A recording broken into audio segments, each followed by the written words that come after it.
Swati Singh and welcome to let's learn hub. जी हाँ दोस्तों, तो बेसिकली हम लोगों ने जैसा माइक्रो टीचिंग पिछली वाली क्लास में देखा है, उसी से रिलेटेड बिल्कुल बात करें तो टीम टीचिंग के बारे में हम लोग पढ़ने वाले हैं। तो टीम टीचिंग क्या है, इसको हम लोग डिटेल में समझ लेते हैं। तो टीम टीचिंग की बात हम लोग कर लेते हैं। टीम टीचिंग, ठीक है ना, दिख रहा होगा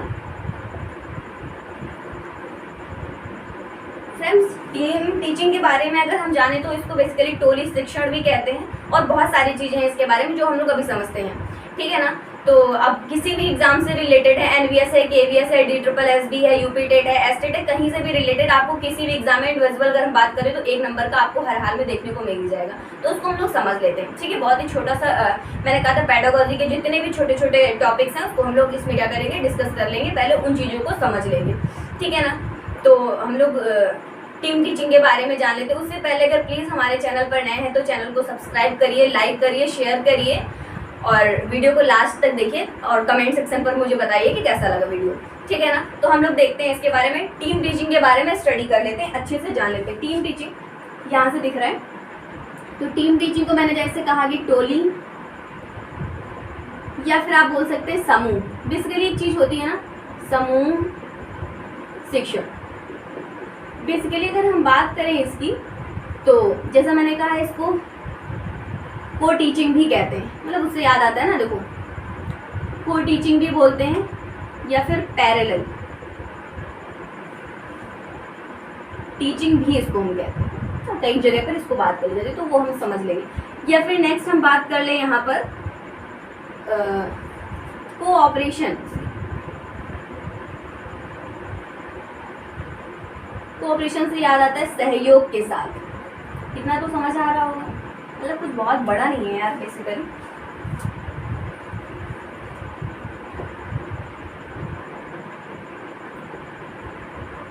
सहयोग के,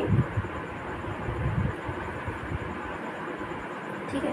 तो देखो एक एग्जांपल याद आ रहा है मुझे, 1 और 11, मतलब वो वाला एग्जांपल होता नहीं है कि 2 are more better than 2 are more heads better than 1, वो वाला एग्जाम्पल नहीं होता है। तो उसको हम लोग इसी से समझते हैं। देखो होता क्या, जैसे मैंने कहा एग्जाम्पल की बात कर लेते हैं। तो मैंने कहा कि 2 आर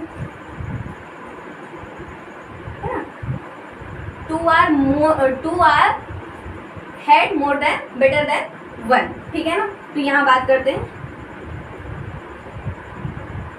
मोर देन 1, ठीक है ना। इससे देखो इससे चीज़ें समझ में आ रही है।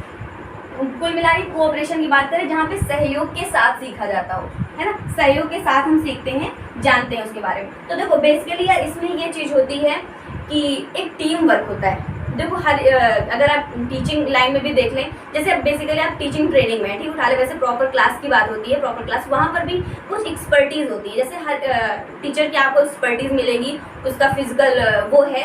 अगर आप मतलब कहीं से भी रिलेटेड देखें तो कोई इंसान क्या है कि एक्सप्लेनेशन में अच्छा है, कोई रिवोल्यूशन में अच्छा है, कोई फॉलोअप में बहुत अच्छा है, कोई लीड लेक्चर बहुत अच्छा करता है ना। सब इंसान की अपनी एक्सपर्टीज़ होती है, सब अलग अलग होता है। इसमें बेसिकली ये प्रॉफिट हो जाता है हम लोग को कि एक टीचर पे क्या होता है कि रिस्पॉन्सिबिलिटीज़ कम हो जाती हैं, अलग अलग मिलकर समूह में काम कर लेते हैं तो वहाँ पे चीज़ें आसान हो जाती हैं, है ना। इतनी बात समझ में आ रही है। क्लासरूम में प्रॉपर क्या होता था, जो वहाँ के मतलब एक सीनियर टीचर बोलें या फिर बोलें कि एक्सपर्ट टीचर जो होते थे वहाँ के, मतलब किसी एक फील्ड में एक्सपर्ट जो होते थे, उनके साथ हम काम करते थे। बेसिकली उनके साथ हम काम करते थे, वो अपना एक्सपीरियंस शेयर करते थे जिस फील्ड में वर्क कर रहे हैं, और जो हम लोग इस पे काम कर रहे हैं तो उस पर एक्सपीरियंस अपना शेयर कर रहे हैं। तो ये बात होती थी, वहाँ पे चीज़ें आसान हो जाती थी। इतना तो समझ में आ रहा होगा कि ये होता क्या है, अपने आप में समूह में काम किया जाता है, ठीक है। सभी लोग मिलकर एक साथ काम करते हैं, अपने अपने एक्सपीरियंसेस शेयर करते हैं, किस इंसान का एक्सपर्टीज में किस चीज़ में मोर देन वो ज़्यादा है, वो चीज़ें समझ में आती हैं, है ना। इतना तो समझ में आ गया होगा। अगर अब हम इसकी बात कर लें, इसके डेवलपमेंट की, तो ऐसे इसको इरेज कर देते हैं।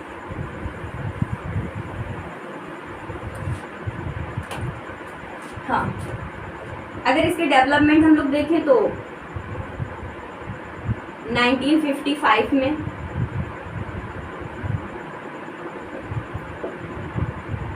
डेवलपमेंट हुआ था इनका, कहाँ पे,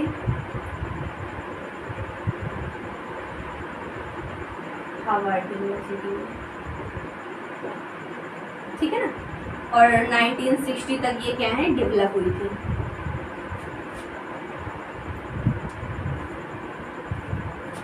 चेरी मिशिगन करके नाम था उन्होंने।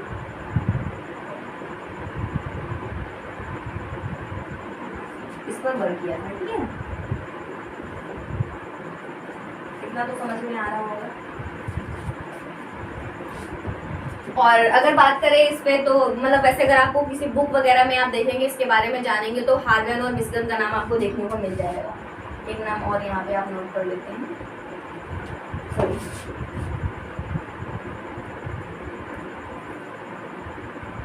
हार्वेन और मिशिगन, ठीक है।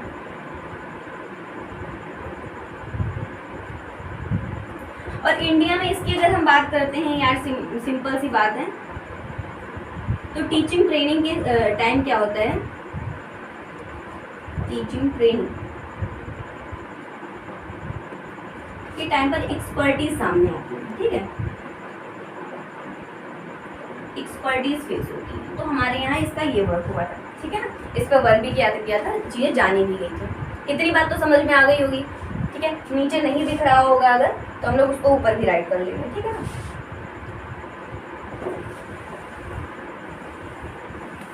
इतनी चीज़ें वैसे अपने आप में समझ में आ गई होगी, तो हम लोग आगे पढ़ लेते हैं। अगर बेसिकली इसकी डिफिनेशन के बारे में यार हम अब बात करें तो वैसे डिफिनेशन का कहीं अपना रोल नहीं है, फिर भी हम जान लेते हैं कि डिफिनेशन होती क्या है, ठीक है ना।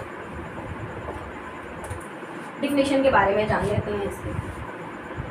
हाँ तो फ्रेंड्स, मैंने जैसे कहा कि हम लोग डिफिनेशन के बारे में जान लेते हैं। डिफिनेशन बेसिकली मतलब कहीं पूछा जाने वाला नहीं है। अगर मैंने कहा कि आपसे पूछा जाएगा तो हार्वर्ड यूनिवर्सिटी की बात हो जाएगी, या फिर बेसिकली आपके राइटर ने पूछ लिया जाएगा कैसे डेवलप हुई थी, या फिर सन कोई चीज़ आ जाएगा। बेसिकली बस इतनी सी ही बात है, उसमें पूछ ली जाती है, ठीक है। समूह में कार्य करना, ये सारी चीज़ें जितनी भी डिटेल अभी हम लोग बात कर चुके। तो डिफिनेशन के बारे में यार जान लेते हैं, होता क्या है, टीम टीचिंग की डिफिनेशन क्या है।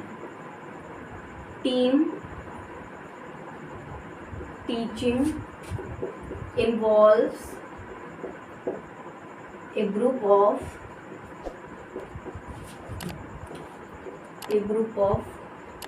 working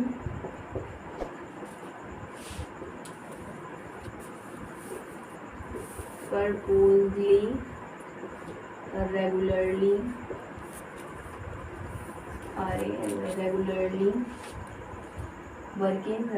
purposely development students of age and work।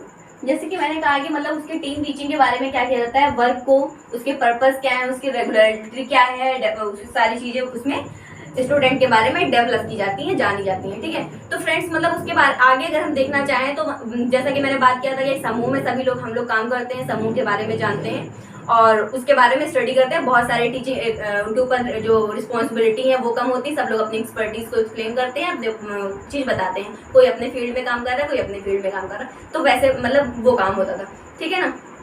तो ये इसकी डिफिनेशन है सिंपल। इसके साधारण मतलब कि एग्जैक्ट हिंदी की बात करें तो मैंने कहा कि एक एक वर्ड की हिंदी निकाल कर वैसे ही मैंने डिफिनेशन बना दी यहाँ पर, बनाई है खुद से, ऐसा नहीं कि मतलब कहीं डिफिनेशन देखने को मिलता। हाँ तो लास्ट है, अगर हम लोग बात कर लेते हैं तो यह सीधी सी बात है उसके, और मतलब लास्ट बात करते हैं उसके प्रोसेस के बारे में अगर हम जान लेते हैं जो इम्पोर्टेंट है, ठीक है ना। इसका प्रोसेस हम लोग जान लेते हैं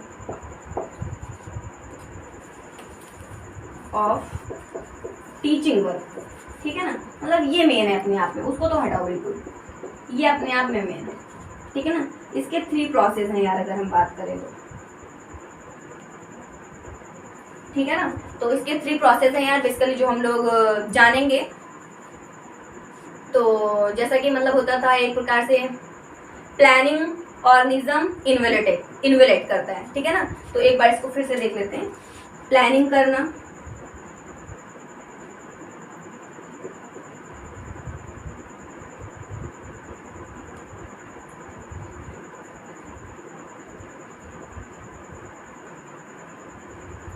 इन्वेलेट करना, ऑर्गेनिज्म करना,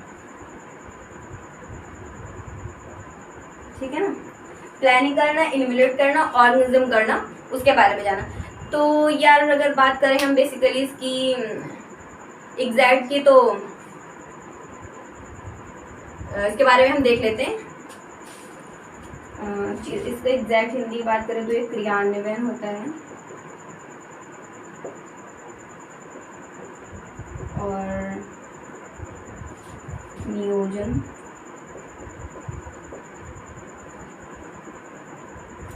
क्रियान्वयन नियोजन एंड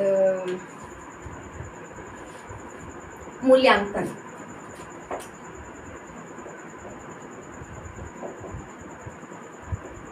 तो मतलब सीधी सी बात है, अगर इसमें टीचर क्या कर रहा है, प्लानिंग कर रहा है, ड्यूट कर रहा है, अपने आप में लीड कर रहा है, चीज़ों को लीड कर रहा है, लेक्चर बेस्ड है, ठीक है ना, और भी क्लासरूम में जो क्या फैकल्टीज हैं, क्या चीज़ वो अपने आप में एक्सप्लेन कर रहा है, तो वो सारी चीज़ प्लानिंग। देखो कहने का मतलब अपने आप में अगर आप टीचिंग कर रहे हैं, कुछ भी बेसिकली कहीं से भी आप टीचिंग कर, स्टूडेंट लाइफ में भी ऐसा होता था ना, हम लोग बेसिकली टीचिंग करने वहाँ पर जाते थे, तो क्या होती थी, एक प्लानिंग होती। तो ऐसा नहीं है कि अगर स्टूडेंट ही टीचिंग करने जा रहा है तो प्लानिंग करी जाएगी, वो रिलेट नहीं होता है यार। अपने आप में क्या होता है, कोई भी टीचर का, हम किसी भी कितने भी एक्सपर्ट माने जाते हैं, कितनी भी अलग अलग फैकल्टीज होती हैं, और सबका जो अपना सॉरी बोलते नहीं है कि किसी भी इंसान के अंदर या ह्यूमन बीइंग लाइफ में है ना, कि सबके अंदर अपनी अपनी अलग अलग पर्सनालिटी होती है ना, सबकी अलग अलग वो होता है। तो उस चीज़ में क्या है कि मतलब देख लेते हैं कि टीचिंग करने जा रहा है, तो टीचिंग मैंने कहा कि एक प्लानिंग होती है, ठीक है, रिलेट किया जाता है चीज़ों को, तब प्लानिंग करके उस चीज़ों को पढ़ाई जाती है। तो मुश्किल कोई भी हो अपने आप में, ठीक है। नियोजन करना, आप किस तरह से एक्सप्लेन कर रहे हैं, चैप्टर एक्सप्लेन कर रहे हैं, फॉलो अप कर रहे हैं ना, वो चीज़ें इसमें आती थी। ऑर्गेनाइजन करना, मूल्यांकन, लास्ट में फीडबैक कैसा आता था, यहाँ पर डेट है, क्राइटेरिया है, ये सारी चीज़ आती थी। इसमें क्या फीडबैक मिलता था बेसिकली, दिख नहीं रहा होगा तो यहाँ पर हम बता देते हैं। वैसे फीडबैक इसमें क्या होता था, बच्चा सीधा अपने आप में क्या कर देता, फायर बैक कर जाता था, है ना। तो वैसे डायरेक्टली करना, जैसे वो मार्क्स वगैरह नहीं मिलते थे, मार्क्स मिलना लास्ट में, और लास्ट में आपका पोजीशन क्या आई है, क्या प्रकार हुआ है ना, तो वो सारी चीज़ें मूल्यांकन में आती थी, ठीक है। बेसिकली ये थी यहाँ तक की कहानी टीम टीचिंग की। तो ये चीज़ समझ में आ गई होगी अपने आप में। बहुत छोटा सा मैंने कहा था पार्ट है, उसको हम लोग एक्सप्लेनेशन में समझ लिया। इसमें कोई प्लानिंग वो जैसा कि सॉरी प्लानिंग का मतलब वो वाली प्लानिंग की बात कर रहे हैं जहाँ पे लेसन प्लान जैसा किया जाता था, टीचिंग ट्रेनिंग के थ्रू क्लासरूम में पढ़ाया जाता था, वो वाली बेसिकली बात थी। वहाँ पे हम लोगों ने सूक्ष्म बात की थी, इन सेकंड डाउन की बात की थी। यहाँ पर हम लोगों ने क्या समूह की बात की है, ठीक है ना, को पैरेलल की बात की है, को टीचिंग की बात की है, कोऑपरेशन की बात की है कि कितना ज़्यादा एक्सप्लेन करके कैसे चीज़ों को पढ़ाया जाता था, आई मीन टीम टीचिंग को कैसे एक्सप्लेन किया जाता था। तो फ्रेंड्स यहाँ तक की कहानी थी, इस चीज़ को समझ लीजिए, जान लीजिए। और नेक्स्ट हम लोग क्या है कि नेक्स्ट वीडियो में फिर जल्दी मिलेंगे, कोई ऐसा छोटा सा टॉपिक लेकर आएंगे, या फिर जो क्लासरूम है अपने आप में जो और भी क्लासेस अलग चलने वाली हैं तो वो तो अपना चलेंगी, उनके बारे में भी सेटअप सोचा जा रहा है। फ्रेंड्स बने रहिए हमारे साथ, अच्छा लगता है ऐसे, देखते रहिए वीडियोज़ को। तो कैसा लगता है मुझे बताइए, किसी भी थ्रू आप मुझे बता दीजिएगा कैसा लगता है, क्या कुछ भी बेसिकली जो आता है। तो थैंक यू गाइस, मिलते हैं नेक्स्ट वीडियो में, बने रहिए आप।